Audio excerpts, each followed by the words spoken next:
What's up, guys? Mark is back. All right, so I've got a bunch of stuff to talk about, but I want to wait for more people to hop in the chat room. It's like, I don't know, a little after 10 here in the eastern United States. So I'm pretty sure all of the people on the other side of the pond are already up and at 'em, but I don't know about some of those guys on the West Coast.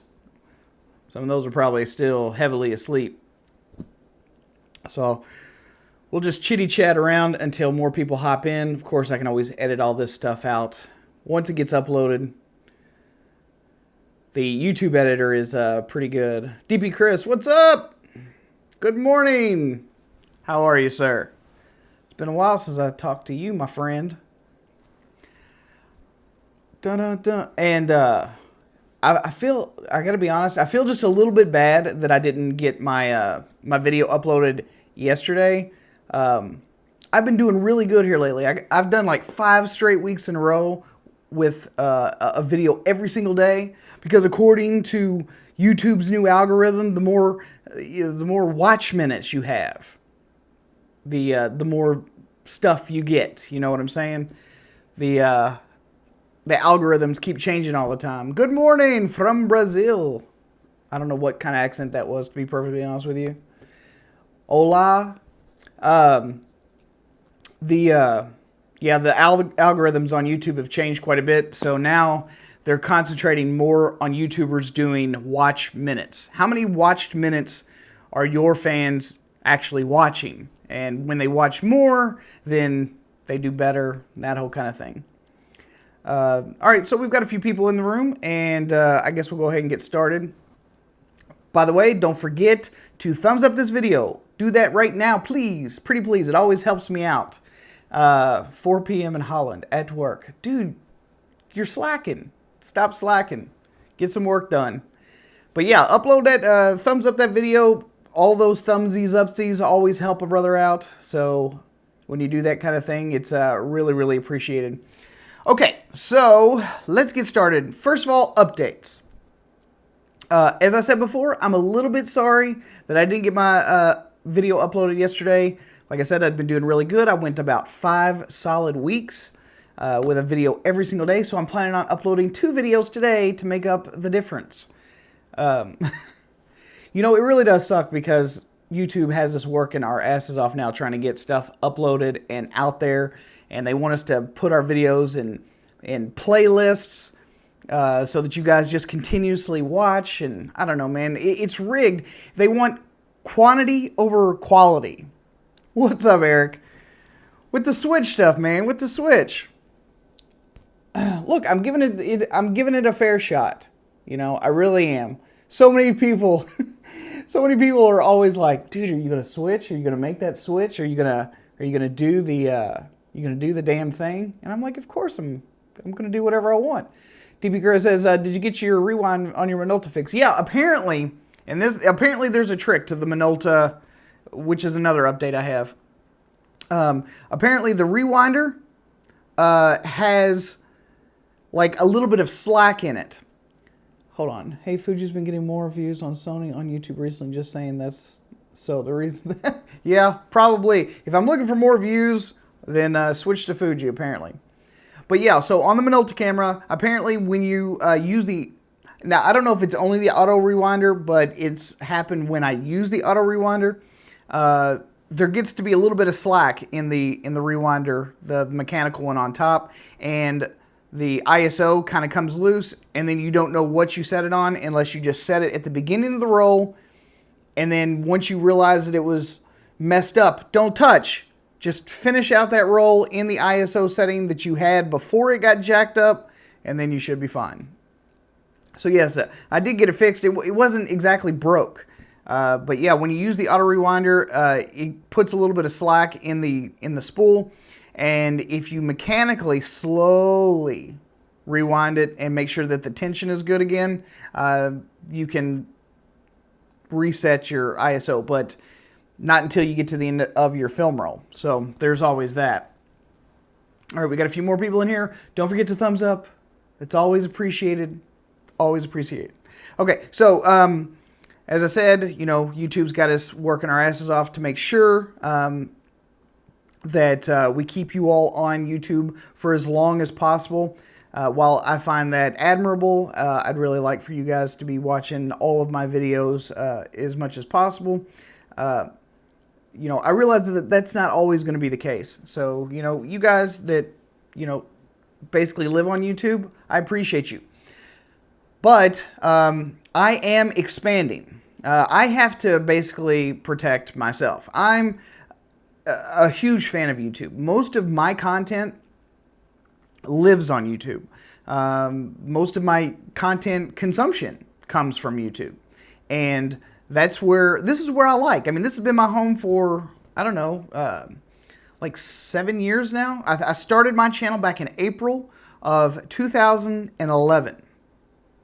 So I've been here for a very, very long time. And, you know, I don't want to leave, so I'm not. But at the same time, I also have to look out for myself. I have to make sure that, you know, what I'm doing is going to be sustainable, I suppose. And I have expanded a bit, and I've started posting stuff over on vidme.com. So if you guys also watch content over on vidme.com, head on over there, find my channel, subscribe to my channel. That would help out. It's kind of a newish platform, but, you know, with controversial topics like reporting the news and saying naughty words and not using the correct, you know, gender pronouns or just whatever the hell stupid ass thing is going on in the news these days. A lot of channels are being demonetized. I don't seem to be suffering a whole lot from it, but vidme.com has an extremely nice system where people that watch your content can literally subscribe to your channel. Obviously, Vidme will take a very small cut or whatever to help them pay the bills, but it is a much more community-driven system where comments get upvoted, and there seems to be, this is just my opinion, there seems to be a little bit less, I don't know, assholishness. Yes, non-binary, DP Chris. There seems to be a little bit less assholishness on that site. So if you happen to be on vidme.com and you happen to enjoy some content from there, consider finding me, subscribe to my channel, taking part, and I will love you. But yeah, you can also subscribe to the channel. I think I've got it set up for $2.99. I'm using that retail tactic so that it doesn't seem like it's as much. But I find it really cool that you can have subscribers to your channel directly on the platform without having to depend on like Patreon. While I love that I have a lot of regulars, a lot of my regulars don't support the channel in any way, shape, or form. I'm solely depending on YouTube's ad revenue, which sucks the D. Like, and this is like not the regular D. This is like a big, hairy, old D. So it's not that good. So if you think that YouTubers are making big bucks on YouTube, you all are sorely mistaken, because it just ain't happening. So when you guys watch ads, it's nice, but it would be really nice if you guys could subscribe, donate, buy some t-shirt merch, buy some, I don't know, you know, I've got a mug. As a matter of fact, I'm thinking about starting a mug club. Anyway, it's the world's okayest photographer mug. So I'm thinking about doing that too, where the mug club people get like special privileges or something. I don't know, like trying to figure out what's going to entice people to like genuinely rally behind your channel just absolutely eludes me. Trying to get anyone to part with $1 or $2 per month, so that you guys can watch a bunch of content for nothing. But I mean, I knew that going in. I shouldn't bitch, I shouldn't whine, I shouldn't complain. I knew it was going to be free to you all the second I started the channel. So just shut the F up, right? Okay. Okay, and for those of you that watched the last film video that I had put up, that film video was about animals. So this month, the month of May, if you're doing the film project with all of us, then please make sure that you do something that involves an animal. I don't care what kind it is. It could be a dog, it could be a cat, it could be a lizard, it could be a buzzard. Whatever you feel like, whatever you feel like photographing, just let it be an animal. I don't care what type of camera you use. I don't care what roll of film you use. It can be color. It can be black and white. It can be any of those things. Just go ahead and make sure that you have it in by roughly the end of this month so that I can get it into the next film show. Last month, I got nothing. I got absolutely nada. Yeah, as a matter of fact, Eric, I am imagining that every single day. Every single day. I would be able to do whatever I wanted to on the channel. I would literally be able to do whatever I wanted. Be able to get any piece of gear that you guys were wanting to know about. All that kind of stuff. Okay, and so just make sure that you get your film photographs. Make sure you get through your roll because you can't develop in the middle of it. Else you've wasted good exposures. So get through the rest of your roll. Make sure that you get it to a processor in time so that you can get it on the show. That's, of course, if you want to. I mean, if you don't, I don't give a shit. I'll just talk about my own stuff for yet another episode. Later on today, I do plan to be doing some audio tests with the Fujifilm X-T2. And the reason that I am doing some stuff audio related with this camera is because I've noticed that the audio in the last couple of videos when I was... Dude, fuck you, George. Get the fuck out. Like, it's my live stream, and I'm talking to people that have been around. Updates is in the title of the video. Deal with it. I'm updating. So if you haven't been around to get the updates, it's like, dude, don't be a dick. I mean, like, today is just not the day to be a dick. You're watching for nothing. What the fuck are you even talking about? The level of abuse is just like, fuck you, man. Whatever. Okay. So anyway, I'm planning on doing some audio tests on the Fuji X-T2 later on today. That's if, if I can get time to get all of the different devices that I want to test. So I do plan to test the Rode Video Micro, which is probably one of my favorite travel shotgun microphones. If you guys have not tried this microphone yet, you really do need to give it a shot. Like, seriously. The audio quality is stupid good. I mean, it is really, really good. And if you don't want to carry around anything really heavy and bulky, I always recommend this thing to a lot of people because it is such a great value. For 60 bucks, it is just one of the most fantastic microphones that you can put on a small portable camera. It's lightweight. It's the dynamic range on it is pretty good. It's tailored mostly for vocals, but I mean, it's not that bad for a lot of different applications. I've used it in studio, I've used it outside, I've used it in the rain, I've used it in a lot of different places. And this thing is just so good. I cannot say enough good things about it. I also plan, I've got the Rode Filmmaker Kit. See, what else do I have? Oh, yes, and I also have the Audio-Technica AT875R, which I'm going to hook up. You're welcome, George. I'm also going to hook up the Audio-Technica AT875R to the H4n, and I'm going to plug it into the camera, and I'm going to test how that works. Now, I've done the Rode Video, the Rode Filmmaker Kit on this camera already, and it has been okay. Now, I've only tested it in a couple different places, and the audio, in my opinion, did not sound nearly as good as what I was getting when I was plugging these devices in directly to my A6300, which is a bit unfortunate because I really need that audio to just be on point.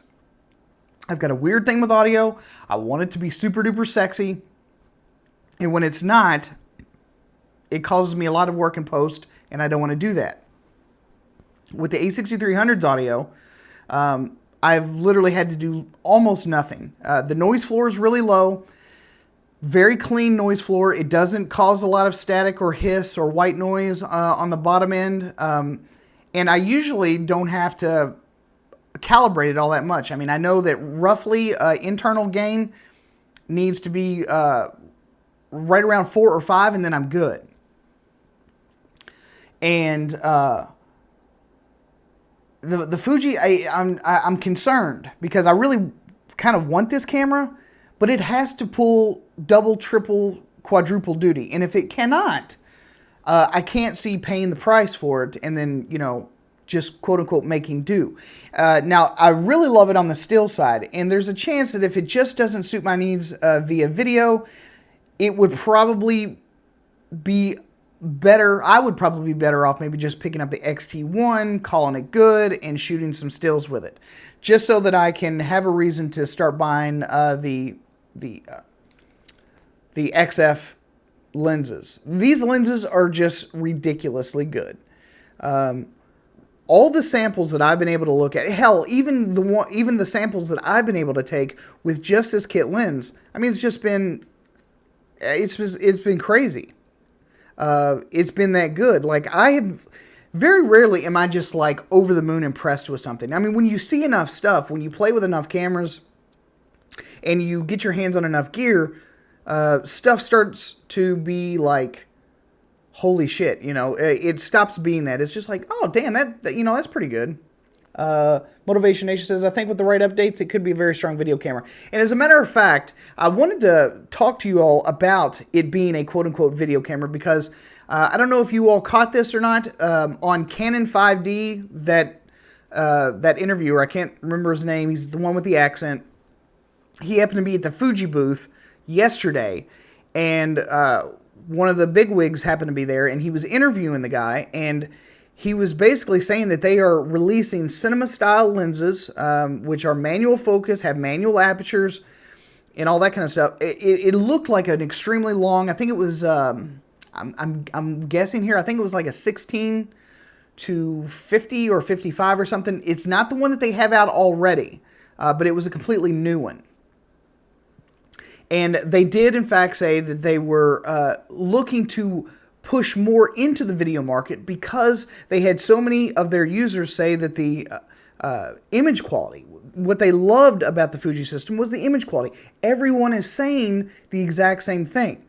And now that I've used one, I'm saying that exact same thing. Like I said, there's very few things that just blow my skirt up anymore. But using this camera is so much fun. There is just something really magical about using a classical SLR style camera with all of the tactile stuff that you get to it. You know, the wheels and the knobs, all the external controls. And you get used to that. And then when you, like, I used my Sony A6300 earlier today and had to dive back down into a menu again.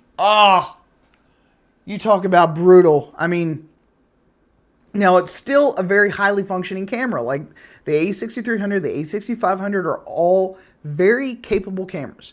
But you just don't have that level of sexy. I don't know if I'm describing that right, if that makes any sense. It's a tool. It really is a tool. While this is a tool, my God, is this a beautiful, beautiful tool. And I love to use it. I mean, I've got my shooting mode collar right here. I've got metering collar right here. Autofocus lock, a quick menu button that allows you to basically dig right into a menu, but they put a dedicated button on the damn camera so that if you need to get to one of the more obscure functions, you can hit the quick menu and you can quickly and efficiently change that setting. I mean, you guys have no idea. If you've not used this camera yet, you have no idea just how effing useful that is. I was saying yesterday on Instagram, I put up a few videos on Instagram yesterday. If you're not following me on Instagram yet, head on over. It's at the Photo Video Show. I was saying yesterday that I could probably live without the thumbsticks. I don't seem to use them very much because with phase detection, most of the time I get pretty close to where I want to be. This does come in handy when you need to move it, maybe just one or two little dots over, but I usually try and keep, if I'm doing like single point autofocus, I usually try and keep it one of the intersections on the rule of thirds, and I try to place an eye or something like that. But if the composition looks a little off or a little weird, I can always recompose off that axis a little bit and then move that focusing point just a couple of taps with the thumbstick. Works out really, really good. Works really, really fast. Another thing that I think that some maybe non-Fuji users, or if you haven't played with the X-T2 yet, that your command dial and your front dial are both clickable. I mean, they're both clickable. So I said that twice. They're both clickable. But there's a weird thing that kind of goes on with these cameras, is that if you have a lens with an aperture ring, your front dial basically becomes useless. Like it just doesn't even work, which is really weird to me. Because you can't remap it to something else. So I'm hoping that Fuji hears a lot of these comments. I may have to make a completely separate video on there so that I could, I don't know, get my voice out there, because I want to see Fuji improve these cameras to such an extent where they do become a much more usable hybrid camera. As I've said in several videos before, too many people agree with Nathan. Mark's content touches the heart, i.e. very effective. That's so sweet. You guys are so lovely. I love you. George, I'm a little mad at you. I hope you're feeling better now after a stern scolding from Daddy Mark here, but I'll get over it. But yeah, so I wish that they could, do something that would make these cameras a much stronger hybrid camera. And if they do, I mean, because of the image quality, I think that these really would be some of the best cameras on the market.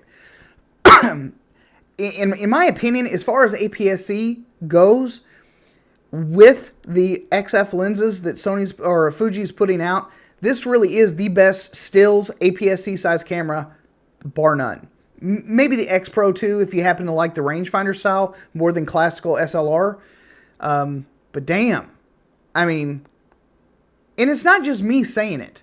There are shit tons of people saying the exact same thing, that they go into it not expecting much, or expecting it to be very close to what they were getting out of their DSLRs or their other mirrorless systems. All right, you're welcome, George. But there are a lot of people saying, and man, I wish I had a glass of water. Sorry for coughing. But, there are a lot of people that are saying the exact same thing. They weren't expecting much out of their previous cameras or their other mirrorless cameras, or they thought that what they had was already really amazing. They thought that whatever they had was already like on point. But it's not until they get their hands. I'm fine, guys. Perfectly fine. Thank you, though. But it's not until they get their hands on one of these and then they just see the level of dynamic range, especially if you're shooting in RAW.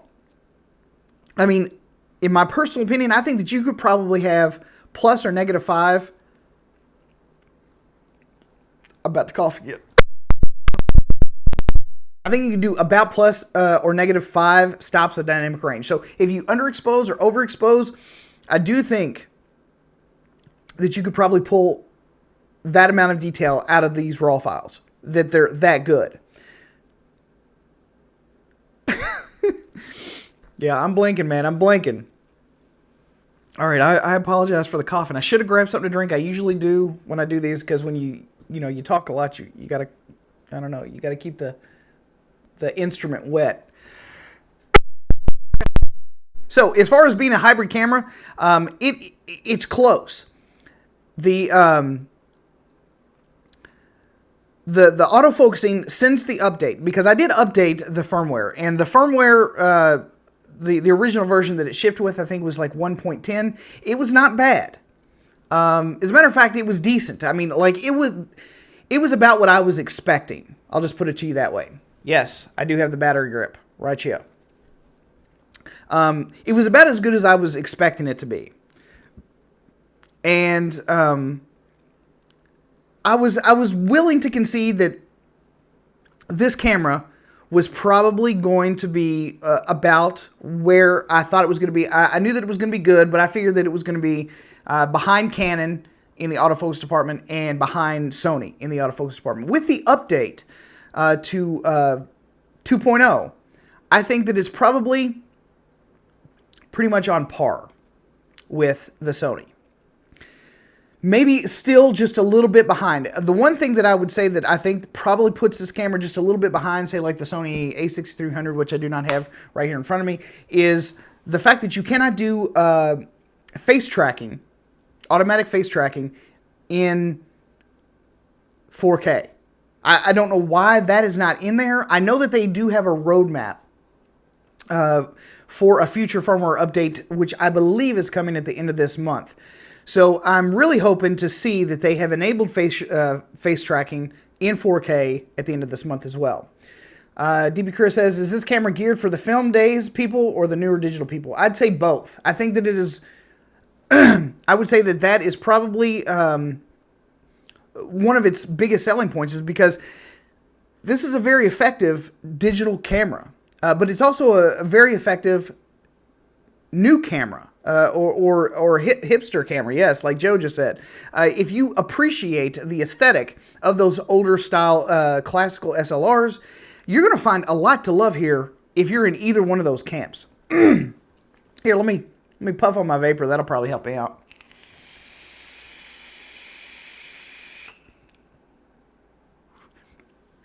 Oh yeah, that did it. Yeah, that sucks. I would love F-Log internal also. Yes, and that is another thing. For the truly professional video shooters, not having the ability to record internally with an F-Log is kind of a bum deal. Okay, so if you're used to a Sony, you know, even the mid-tier, it's a $1,000 camera. Yeah, Eric says you could pull a Canon and just charge you $100 later for it. See, I think Canon really just, I mean, what a big FU to their own users. Like, why people stick around with Canon doesn't compute. It doesn't make any sense. You know, I know that people are on Canon's color science jock, and they absolutely love skin tones with the Canons and all that kind of stuff. But, like, is that enough to take that big D up the rear end every single time? I mean, here, what we want you to do is we want you to box up your camera, ship it to Japan. We're going to do some things to it, and then we're going to charge you for it. It's like, no, dog. You're like, that should have been in the camera to begin with. You know, they could have done it even worse, though. They could have been even worse than that. They could have just built a new camera with it and then charged you for that. So then there's always that scenario. But yeah, not having the ability to record log internally in the camera is a big deal, because if you're already used to that stuff, it makes it really hard to get used to it without it. But, the one saving grace for you F-Log shooters, or for you log shooters in general, is that the picture profiles inside this camera are already off the hook. They're already that damn good, okay? So if you are in a position where you don't want to grade, or if it's just a hassle, or if you're an extremely fast shooter, and you like to run and gun, you like to just get shit recorded, and then you like to edit, but not edit a whole lot, I would say use something like Fujifilm's Classic Chrome. I mean, it is neutral enough and it's flat enough that you can do a little bit of tweaking in post, but you can still get it done. Joe says, hey Mark, can you create your own picture profile outside the camera and import it like Canon, Nikon? I'm not for sure. I haven't tested that out because I don't do that kind of thing. Just another quick reminder for all those that are watching, will you please give this video a thumbs up? Appreciate it. It's the least you can do. Okay, back to the camera. But yeah, if you use one of the internal profiles, it is so good. Motivation Nation says, so true. Honestly, I don't shoot RAW as much as I used to. The JPEGs are sharp and beautiful with the color. Proper Noun says, I'm grappling with a Fuji X-T2. Oh, god damn it. Unless I want to buy both. Sorry, man, I missed your comment. I apologize. I suck really bad, so sorry. DP Chris says, I can only give one thumb. Good enough. Comparing the Fuji with the Sony A6III would make the IBIS... I missed it again. That was another thing. It's all right. I just typed it. Okay, sorry. The IBIS is another big thing with this camera. If you're already on, say, like an A6500, or you're with a Panasonic now, and it's got IBIS, you might miss it. It is true that you might miss it. The good thing is that some of Fuji's lenses now have the OIS. So the optical image stabilization, and this is purely for stills. Now, I'm going to get to video in just a second. But purely for stills, the optical image stabilization in these lenses is pretty damn good. Now, I've not tested it with super duper slow shutter speeds or anything yet to verify if I can get quite the performance like I did out of the Panasonic G85, because holy shit, with the in-body image stabilization and the lens stabilization, I mean, I was able to get down to like a 1/5 of a second in extremely low light and still get a usable picture. Now, granted, the in-camera processing looked a little wonky, a little smudgy, and it wasn't so great in that department, but it was still usable. I mean, if you just absolutely positively had to get the shot, holy crap.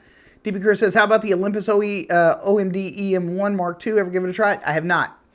And the main reason that I have not is that I just now, like within the last several months, messing around with Micro Four Thirds. Actually giving it a try because of the video functions. And the video functions of the Panasonic cameras, including the G7, the G85, or the G80, depending on where you live, those were the things that were the attraction, in my opinion. But getting back to the IBIS, if you have a lens, a Fuji lens that has the OIS built in, you can use something like the Zoom Crane, and you probably won't miss it, to be perfectly honest with you. So here's my math. Now, this is not going to be the same for all of you, but generally you can pick up a Zoom Crane. It's going to smack me in the forehead, and then I'll really be out coughing on the floor. I picked up my crane for roughly about, I don't know, $500. There was a coupon. Oh no! I dropped it. I suck so bad. I told you it's not been my kind of day, and George didn't help out. Fuck you, George. Fuck you. But I got it for, oh, sorry. For those of you that are across the pond, I'm going to guess with the exchange rate, 500 US dollars is going to be somewhere in the ballpark of around 625 pounds. So, for the price that I paid for mine, and I had a coupon code, I can't remember where I got it, but I got it from a website, and I will put the link down in the description after the video is over. I can't do while I'm live. YouTube sucks that way. So, I probably won't get any commission off of it. I should sign up for an affiliates account after this video. But I got it for about 500 bucks. It did ship directly from China. And what I'm saying is that for the price that you would pay for the camera, so, you know, we're not talking about the lenses or anything, but for the price that you would pay for the camera, you're going to pay about $1,600 for the Fuji X-T2 brand new. But what you can do is if you happen to buy the X-T2, say for, I don't know, $1,400 used, because I have found a couple used X-T2 bodies on Amazon right this second that you can pick up for about $1,400. That's not a bad price, especially when you know the type of image quality that you're going to get. And then if you got the crane, for $500, that would put you under the price of just the body alone of the GH5. Okay? So, there's always that. This, my friends, is, in my opinion, a far superior camera in the image quality department. Image quality department. Okay? I'm not saying that this is going to be the right tool for everyone for all situations, but if you are a stills shooter and you don't care about the slight amount of loss in depth of field, this camera is in my opinion, a must-have, or at least a must-try. I'm not going to presume to know what every one of you actually likes to shoot, how you like to shoot, the types of environments that you're shooting, but this is a fully professional camera. This is a weather-sealed magnesium alloy camera body, which is lighter than most traditional DSLRs, more functional and more user-friendly than almost every other camera out there, and it is just fun to shoot with. Okay? I don't know any other way to say this, but this camera is just fun as hell to shoot with. The fact that everything can be remapped on this camera, I mean, look at your buttons. Now, it doesn't seem like very much, but when you're in a shooting mode, your D-pad is basically, they're all function buttons. You can easily get to the picture profiles by pressing over. You can get to your dynamic range optimizer. It's got a front button here. I use that to toggle on my grain effect, which has 3 settings. You can do weak grain, strong grain, and off. That's 3, that's off. And I love strong grain. Really love strong grain. But yeah, so you've got shutter, ISO, exposure compensation. I think Sony has deprived you from usability way too long. Yeah, probably. I'll concede that. But then also, if you have a camera with an aperture ring, I mean, you've got all of your... But this is on a mirrorless system, okay? So having this much control, having this much functionality on a mirrorless system is pretty much unprecedented. There are a few cameras that attempt to do it, but I don't know if any of them do just as well. Nico says, also consider to switch from A7 II just because of the dials and the shooting experience. Yeah, and that's exactly what I'm saying. It's not that any of the Sony cameras or the Panasonic cameras or the Canon cameras are not good, or that they're not amazing, or they're not functional. But there are some cameras out there that you just effing have fun with. And, over the last couple of weeks, I have genuinely been having fun. Like, I have enjoyed photography again, unlike I have in a very, very long time. A very, very long time. Sometimes you kind of get into a rut or a groove with a particular system, and it's not nearly as fun anymore. Proper Noun says, honestly, the only mirrorless cameras whose usability is comparable to Fuji's is Panasonic. I find them neck and neck in that regard. Yeah, but their bodies are bigger. Especially the GH5. But, there's a tool for everyone. And the Fuji GH5 is, in my opinion, geared for video, whereas this is geared for stills. This is a stills camera, an extremely good stills camera that can do video. But Fuji has been responding to their users quite a bit, and I've seen quite the updates. In the last update, they put a bunch of stuff in that people weren't even asking for. Because what I do when I pick up a camera is I start gauging community involvement, community levels, community requests, and stuff like that. And there were a lot of people that before the version 2 came out, a lot of people were constantly talking about some of the stuff that they, really, really wanted, would have loved to have seen included. And then Fuji drops the version 2 firmware and gave them over and above what they were asking for. Gave them over and above what they had been requesting. I don't know about you guys, but I absolutely find that amazing because most camera companies do not do that. They'll give you, you know, a few improvements over what they've already put into the camera and save all that new juicy stuff for a new iteration so that they can get you to buy again or upgrade. So for Fuji to do that, you know, I thought, dude, you know, that's solid of a camera company to do that and not pull a Canon and try and charge a bunch of people, you know, $100. Hey, ship your shit in and we'll charge you $100 for it.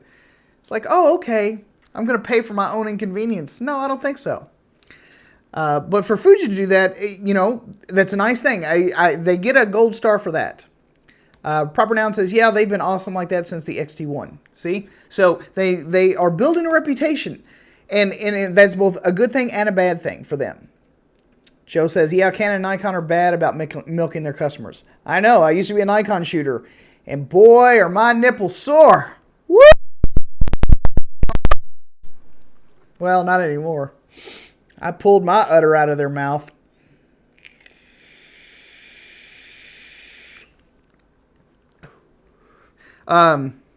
Okay, so let me, what the fuck am I even talking about, udders? That's 7500 is quite the nipple pincher. I've used the RX, but for good time now, zero Fuji Nikon. Okay, I couldn't read all of it, but I kind of got the idea that you were saying something about you have settled on Fuji and Nikon. If I'm wrong, go ahead and let me know. Sorry, these things go away way too fast. I can't keep up. I wish they'd stay on the screen until they scrolled away or something. So, you know, for a stills camera, this probably is the best APS-C body that you can buy, period. Hands down, end of story.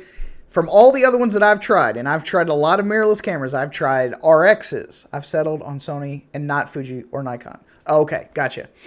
In Sony, as far as like still images, they are good.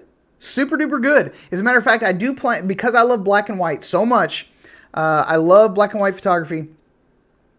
I'm planning to test the A6300 in black and white because they do have their own picture style, shooting in camera versus the Fuji. And then I'll probably apply some level of fake grain in post to see how close I can get it to this because, you know, that is probably my favorite picture profile is the Acros black and white.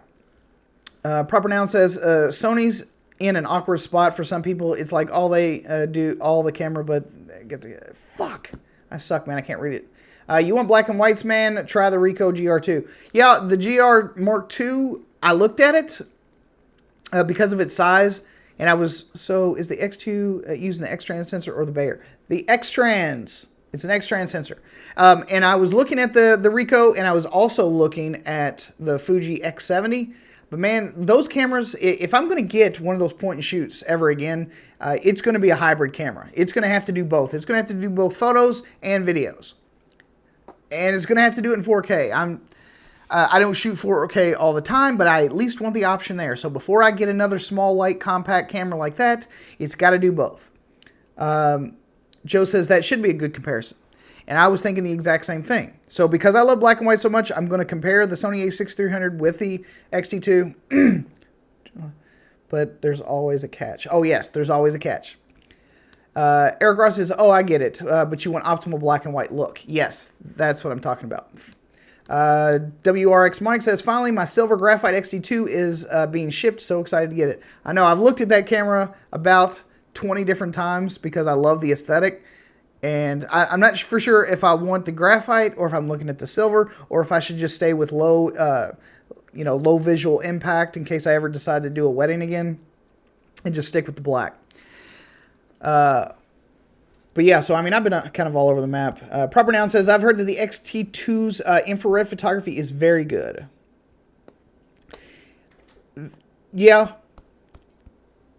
And it is. That's the reason that I have to recommend that you at least try the Fuji X-T2 or the X Pro 2. They're all using the same sensor, or the X-T20 if you don't need video functions as much. But even the X-T20 is like 90% of what this is.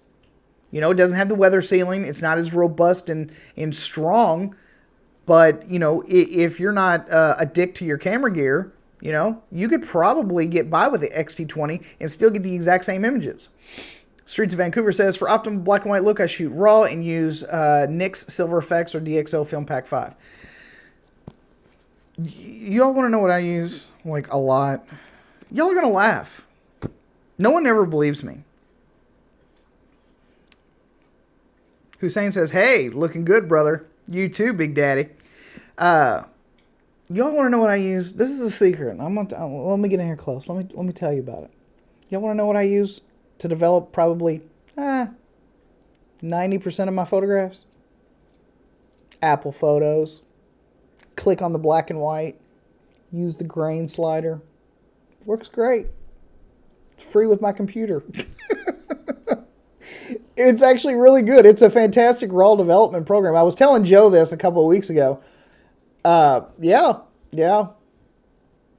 And I'm telling you, it's fast.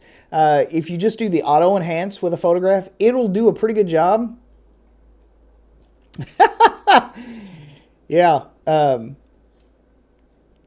If you use the auto enhance, that's not cheating. It's not cheating.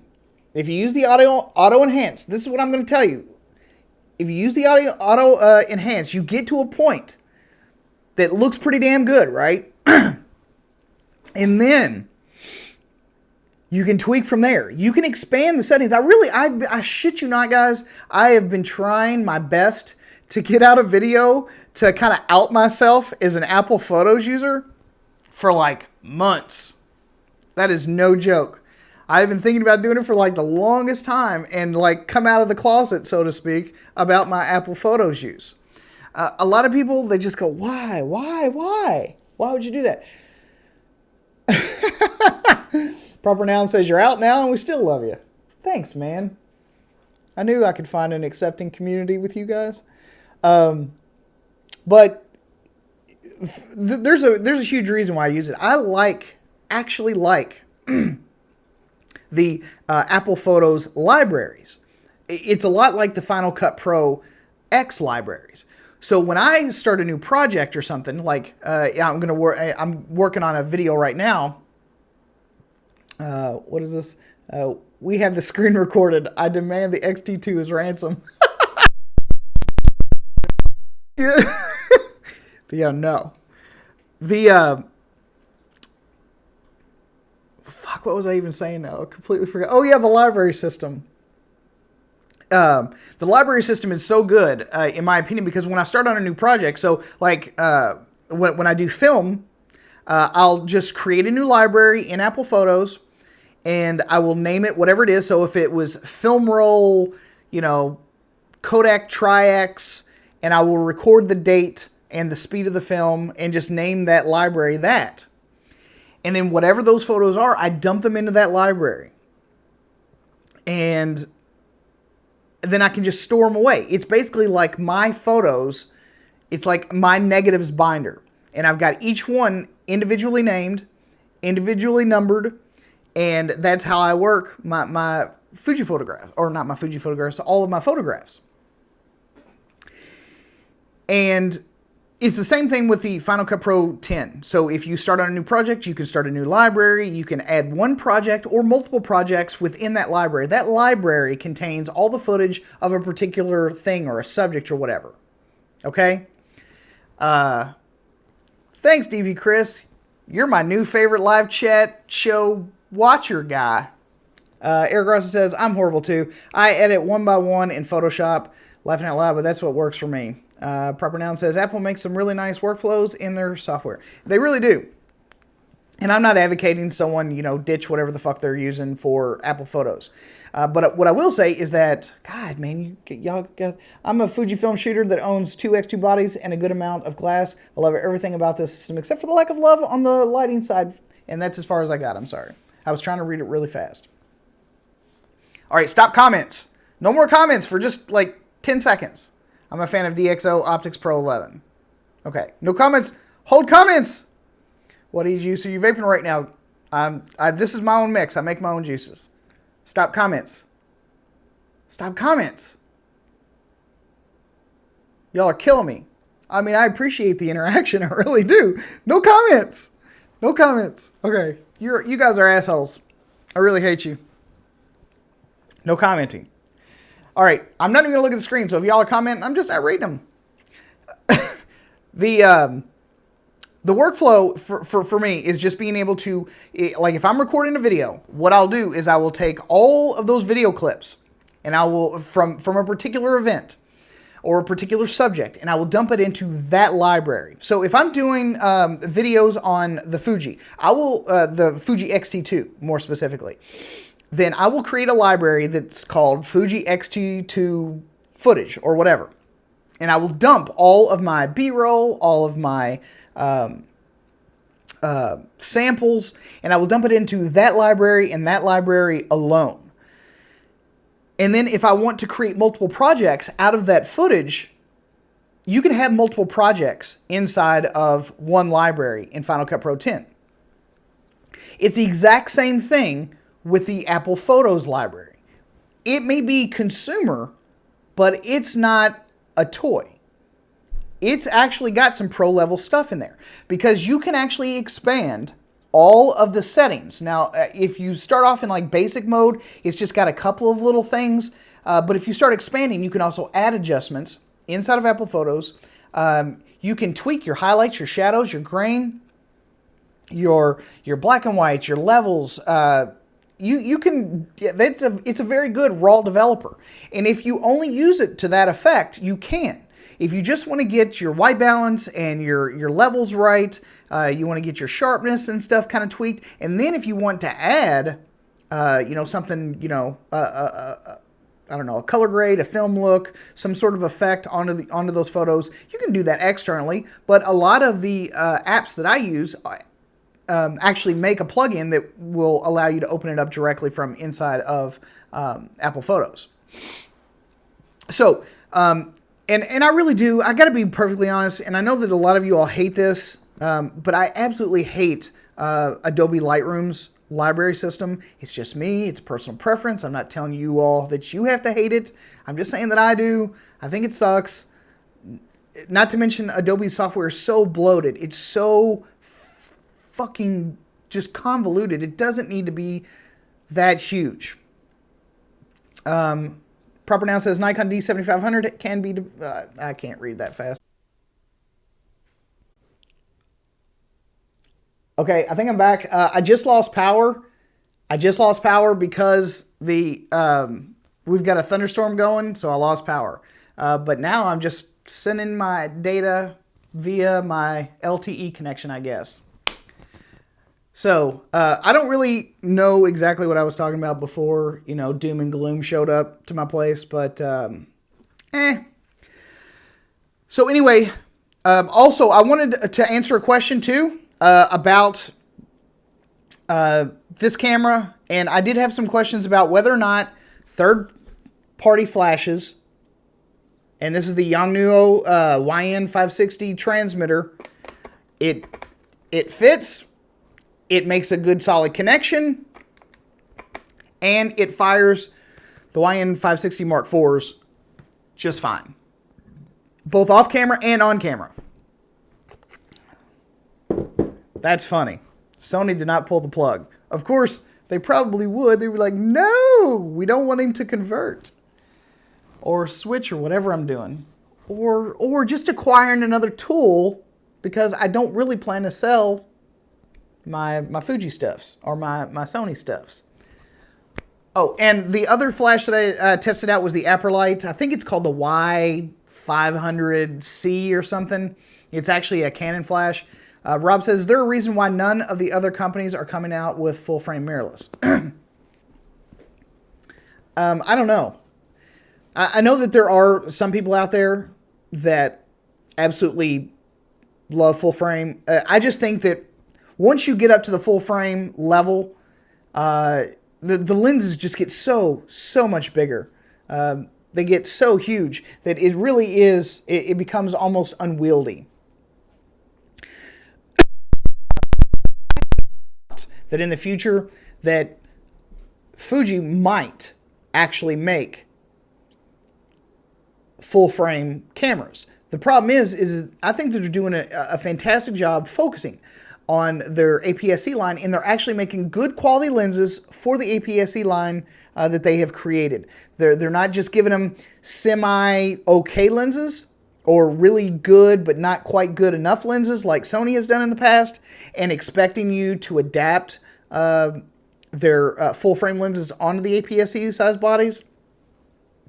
But I've done full-frame before, and everything gets so much bigger at that level. I know some people really like that extra depth of field and that subject background separation. But I don't ever once feel like I've been missing out on anything since moving over to APS-C, except for all that extra weight, bulk, and cost. So for those of you that are maybe looking to save a buck, give this camera a try. I think that you will be surprised. So, I'm not telling you to buy it. I'm not telling you to spend your hard-earned money on it or anything. I'm just telling you that if this is even on your radar, you definitely want to pick it up, rent it, borrow it, buy it from Amazon, return it. As a matter of fact, if you plan on buying it, I'm going to drop links down in the description. Click on those.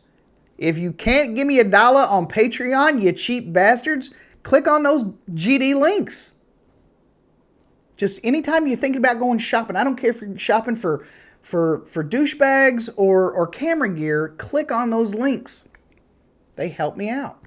Anytime you want to go shopping, get tampons with my links.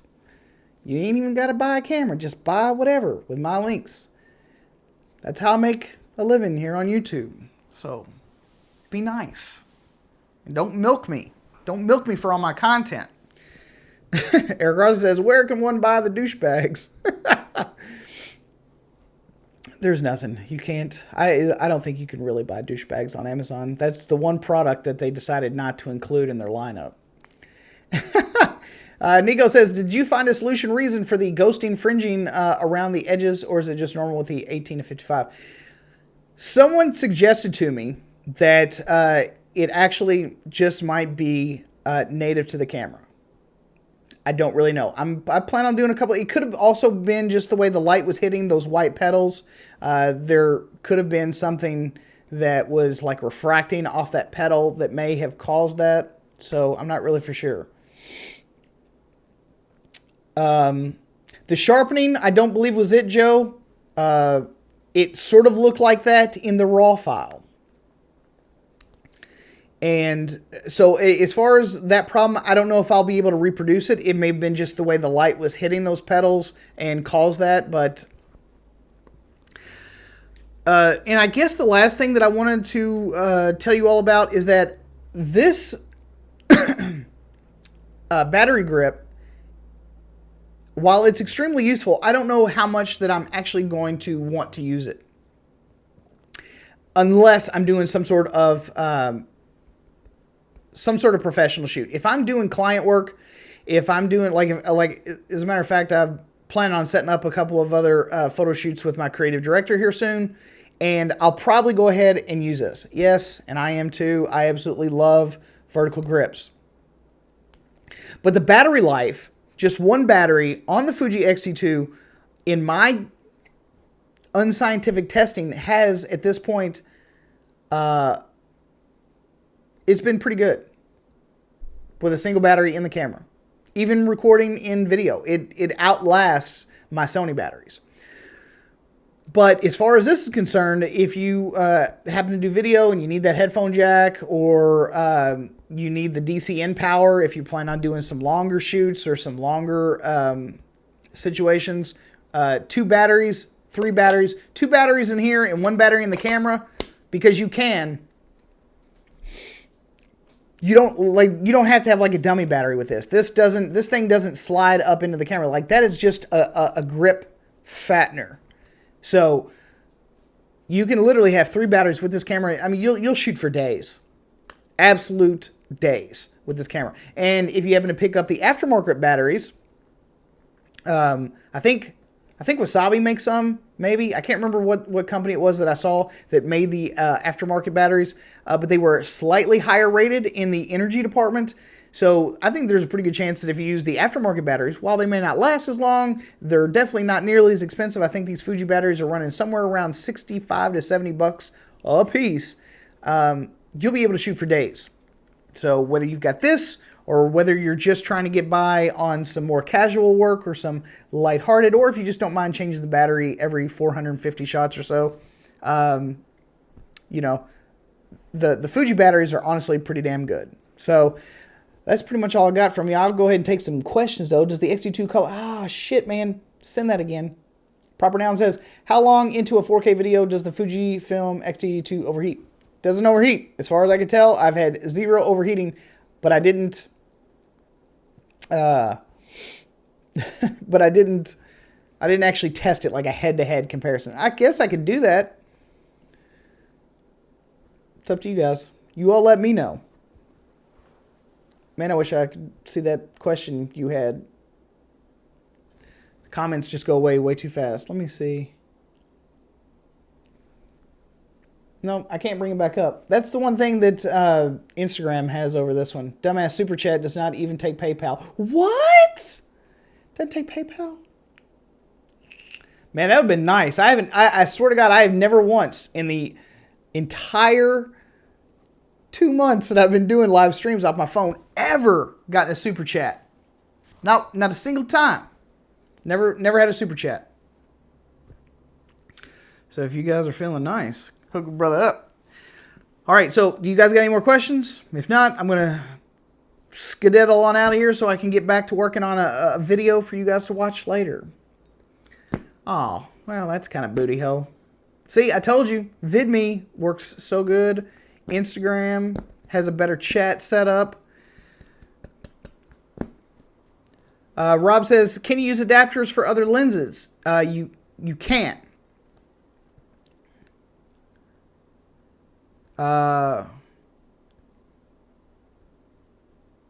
Okay. Yes, you can. I don't know how many lenses you can adapt, but as far as what you want to put on here, it's not going to have the same effect as if you were like on a Sony. The flange difference is just different. So you're not going to have the same level of success because most of you may or may not know this. I don't know. Maybe you do. But Sony bought Minolta's stuff. And so the flange distance is roughly the same with a dummy adapter. So you don't need anything expensive or special to adapt old Minolta glass onto the Fuji systems. There is a good chance that if you buy old Fuji film glass, and I'm pretty sure that there are several adapters out there, they are dummy adapters, but they basically create the same distance for your flange that would allow you to use old Fuji film glass on these new digital bodies. So if, let's see, Proper Noun says, Sony put Minolta's corpse on stilts and strings and has been pupping it ever since. No, that's 100% accurate, I think. Yeah, whoever is leasing out Polaroid stuff right now is pretty crazy too. I mean, I don't know how the hell.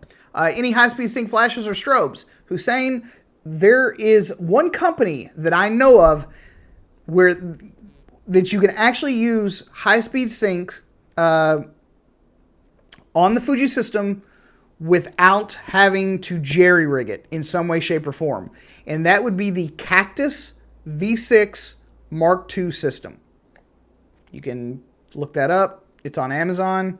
Not all that expensive. Pretty affordable. But it's basically a transmitter that looks a lot like the Godox X-T1 system. I think that's what... Not the X-T1 or the X1T or the 1TX. Who the hell knows? Too many T's and X's. But it's probably the TX1 from Godox. It has a transmitter that's in the same form factor, size, shape, and all that kind of stuff to that. And then it's got a transmitter that you slide into. You slide your whatever flashes you have right now, slide it into the hot shoe, and then use it as a remote trigger. DP Chris, did you need to scratch the paint off the hot shoe? No.